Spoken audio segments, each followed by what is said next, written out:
The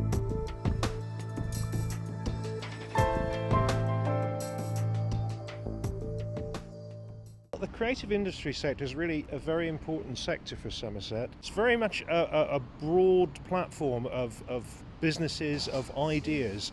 What we aim to do now is to contribute directly to projects which are potentially have great benefit to the Somerset economy. Our funding is a sort of pump priming fund. We like to think of it as being a starter for businesses to move into this area or develop their ideas, develop what they're doing. It's important that our money is put to good use, and wherever possible it adds to other funders and helps people to expand their ideas and projects and potentially in the future create more employment, more job opportunities in the economy. Essentially, Echo is about people and place. I think it's about highlighting what's special about a particular place, and in this case it's becoming what's particular and special about Somerset.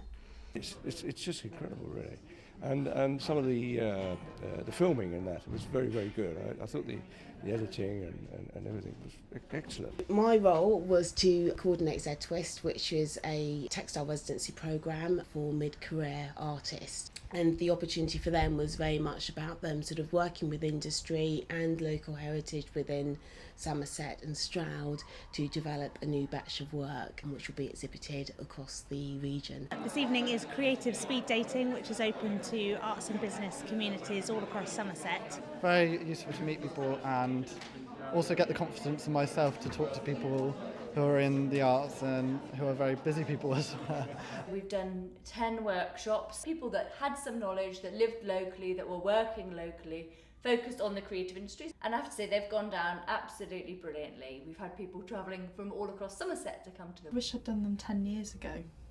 We've got some really talented people in Somerset, but they just need a little bit of help along the way to make more of their careers, really.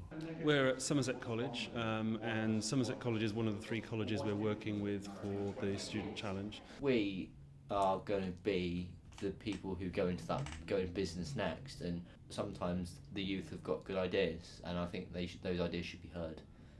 We thought that the challenge set was very appropriate for us as a college, and as a college we are very much interested in learner voice and the opinions of the students that we have, and we feel now going through this exercise we've got some ideas here that could come into development, and these students could develop further ideas from this. So being able to apply things that they're learning to all sorts of different scenarios beyond just, say, graphic design is a really good, useful skill, I think.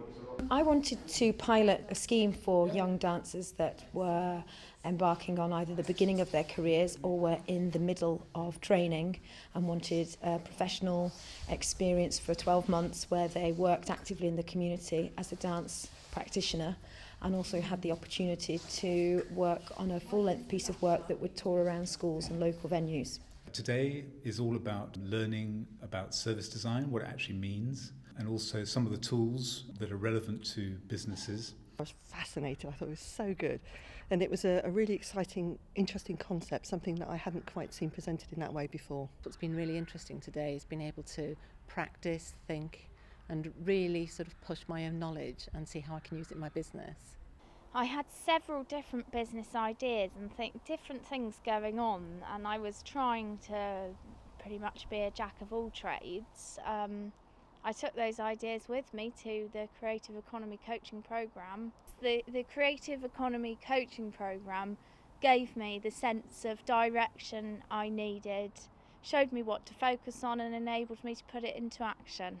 We put 3 trips together to Plymouth, London and Amsterdam. What we were mainly looking at was different models for how things can support the creative industries, how they can work together, how the creative industries overlap with other sectors that are not creative sectors. What this trip and certainly our events have highlighted is just getting people together, getting people who don't necessarily think they've got that common point together. Exciting things can happen and new initiatives can grow, and you know, this trip's been a fabulous example of that. Innovation Development Fund has allowed us to pretty well apply a whole range of knowledge to different sectors of the market, and so these are catalysts really for the future development for the county. And you know, I think the CIDF fund has been actually invaluable to drawing in Arts Council money and other investment over the last few years. But that wouldn't happen without the local authority partnership and investment. In rural situations in particular, that type of funding is so important to allow businesses, creative businesses, to go out there and see what's happening, what's good, and how they can make new partnerships to take their products further. Dancers are from the county and the money's from the county. It shows that we're collaborating to kind of support ventures, and this venture being about young people embarking on their careers. I felt really pleased that we have that support from within the county. I think there's a certain magic which has been happening between the creative industries and other areas. So for me, this idea of the architecture and the facilitation and working with young people, I'm also really drawn towards. I wish we could just bring more people to see these innovatory and collaborative practices in action, because you've got to somehow see it to believe it. This will be the model of work in the next decade, 2 decades. And I think the more that people understand that the way that we work is changing, that we're all going to have to work more collaboratively, I think the better.